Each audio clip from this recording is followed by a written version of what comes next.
Welcome to The Creative Influencer, where we discuss all things creative with an emphasis on influencers. The Creative Influencer is hosted by John Pfeiffer.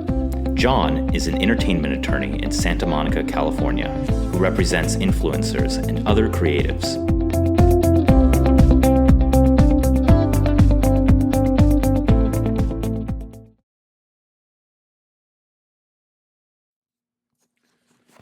This is Minisode 5 of the 8th season of the Creative Influencer podcast. Today we are discussing what to do when cyber trolls attack your online reputation. There's an overall lack of information on how to handle trolls that leave negative comments or reviews.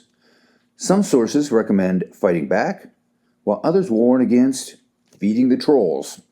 So we decided to create this guide to provide a collection of our thoughts and recent experiences in dealing with online trolls. First, let's set the scene. What happened? In November, our firm, Pfeiffer Law, received its first and only Yelp review from Nikki Agahili, A-G-H-I-L-I, a 20-year-old UCLA student. As a firm that works mostly with companies, film studios, and influencer teams, this is not a normal channel of business reviews for our firm. Nikki Agahili, again A-G-H-I-L-I, via an account registered in Los Angeles, California as Nikki A, posted the following review on December 3rd, 2024. I had a shockingly unprofessional experience with John Pfeiffer at Pfeiffer Law Corp. I reached out with a professional inquiry about a part-time legal internship, only to receive a curt response, "We are a USC firm, sorry." When I followed up to clarify if this meant I was ineligible because I attended UCLA, his reply was condescending and unnecessarily rude. It's disheartening to see such dismissive behavior, especially from someone representing a law firm. This type of unprofessionalism reflects poorly on both him and the firm, and I would strongly discourage others from reaching out if they expect courtesy and respect. Now, and that's the end of the post. Before we go deeper into the background here, let's pause to note the hallmarks of online trolling. First, the troll created an account with only one review. Just like Nikki. It means that this account was likely created just to make this review. Then there's the hyperbolic warning to all customers, despite not being a customer or client. This is a classic example of swatting. Swatting can take many forms. In the most extreme, sending the police to your house over a social media feud. Or in the most basic sense here, swatting can take the form of targeting a business without any real-life interaction with that business, such as when people leave Yelp reviews for places they've never visited. In that sense, trolling can even become defamation if it causes harm to the reputation of the business. Now, back to the background and setting the record straight. How did we respond? Despite the noise online and lack of any true authority on the subject, there is one rule that always stands out. Always respond. To expand a little, the cardinal rule of dealing with trolls: always respond to fake reviews and call them out as such. Our first step was to post a reply to the review. Here is our Yelp reply. This review was written by a 20-year-old UCLA student by the name of Nikki Agahili. Miss Agahili sent an email on December 5, 2024 at 9:16 p.m. asking for a paid part-time internship with my firm. Her generic email did not mention my name or my firm's name. It was a form email. My responsive email, to which Ms. Agahili called condescending and unnecessarily rude, simply stated, quote, "If you want your employment search to be successful, I would suggest you customize your emails to each individual person and or firm," close quote. Now, I'm continuing on with my reply on Yelp.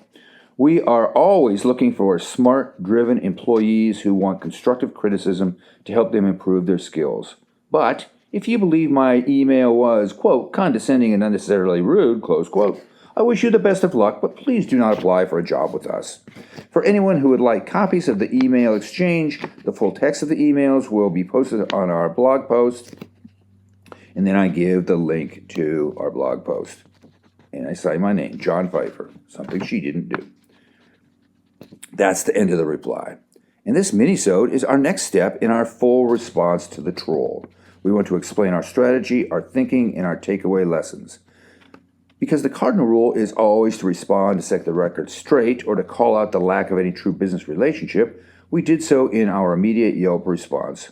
We called out the real nature of the interaction, but did so without revealing unnecessary personal details. Only those identifying the person in order to refute the details and removing the anonymity from the trolling. Our final step would be post the full email exchange on our entertainment law blog in the coming weeks, which we're now doing with this podcast and with the blog post.